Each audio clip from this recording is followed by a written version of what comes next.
अस्तरंग काकटपुर रास्तार आज सकाळू मर्मन्तुद बस दुर्घटना घटी। अस्तरंगरू पारादीप जाउथिबा हरिओम बस दुर्घटनाग्रस्त होईछि। दुर्घटना 4 जण प्राण हराइथिबा बेले 10 जण गुरुतर आहत होइछन्ति। मृतकଙ୍କ मध्यरे बस हेल्पर थिबा जणा पड़िछि। एही रास्तार जीवंती छकरे दुर्घटना घटी। आहतंकु काकटपुर मेडिकल स्थानांतर करा जायछि। बसर स्टीयरिंग फेल जोगु एभली दुर्घटना घटी।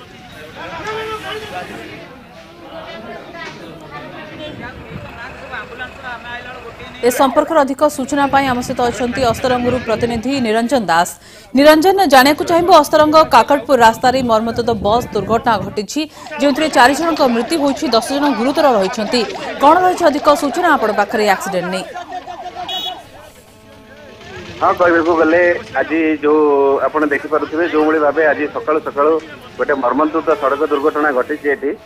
जे के जो अस्तरंग पारादीप जाऊला हरिओम नामक एक बस से अस्तरंग स्टाण्ड ठू 3 किलोमीटर आसला जीवंती एवं मलामाछ छक निकट में अस्तरंग काकटपुर मुख्य रास्तार निकट में हठात स्टेयरिंग फेल हो बसटी सीधा सड़क उल्टी पड़ा। उल्टी पड़ा बेले सकाल सकाल जेहेतु घटनाटी घटी उल्टी पड़ा फल घटनास्थल में 3 जनकर सीधा सड़क मृत्यु होती जहाँ आम देखुलु से स्थानीय हेल्पर भी से गाड़ी हेल्पर अच्छी कहु आउ 2 जन लोक जो मरी चिन्हट कर कौठार से लोक किंतु जहाँ जना पड़ी स्थानीय लोक बोली जड़े चिन्हट करेतु से जो शव गुड़ाक विकृत हो धूली तेणु ये अवस्था किंतु गाड़ी में जहाँ जना पड़ा 40 ରୁ 45 जन यात्री थे समस्ते गुरुतर भाव आहत होती कि आम एवं अच्छु काकटपुर मेडिकल भितर जहाँ आम स्थानीय डॉक्टर सहित कथबार्ता करूँ सीपीआर 10 जन रोगी की कटक और भुवनेश्वर स्थानांतरित कर जहाँ 3 जनकर सीधा सड़क मृत्यु होता खबर मिलूँ आउ जनकर बाटर मृत्यु होता खबर आसूची कि स्पष्ट सूचना आसुनी तेणु ये अवस्था गोटे सृष्टि होती काकटपुर मेडिकल रे गोटे शोकाकूल परिस्थिति सृष्टि होती आउ अनेक गुड़िए रोगी कार हाथ भांगी जाइए कार मुंड फाटी एमती अनेक गुड़े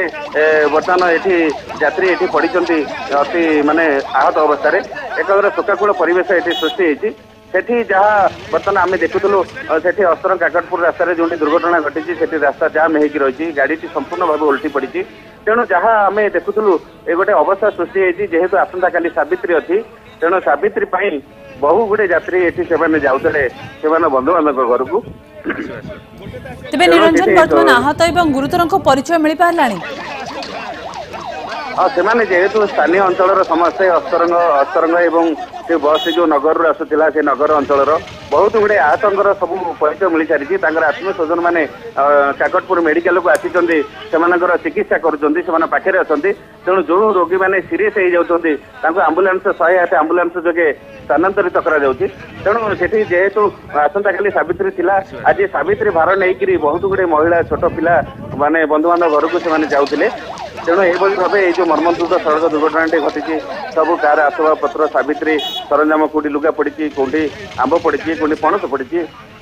एमती गोटे अवस्था सृष्टि होती तेणु गोटे शोकाकूल परिवेश सृष्टि होती। धन्यवाद निरंजन समस्त सूचना पाई आम सहित अस्तरंगरू थे प्रतिनिधि फोन लाइन निरंजन दास अधिक सूचना दौले 40 ରୁ 45 यात्री एक बस आसुवा बेले अस्तरंग काकटपुर रास्तार आज सकाळू मर्मन्तुद बस दुर्घटना घटी तेबे आसंता काली सावित्री थिबारु बहुत भीड़ रही बस और स्टीयरिंग फेल जोगु एही दुर्घटना होइतिबा संदेह करा जाउछि। हेल्पर को सह 4 जनक मृत्यु होइछि और 10 जन गुरुतर रहिछन्ति जहां को काकटपुर मेडिकल रे भर्ती करा जाइछि।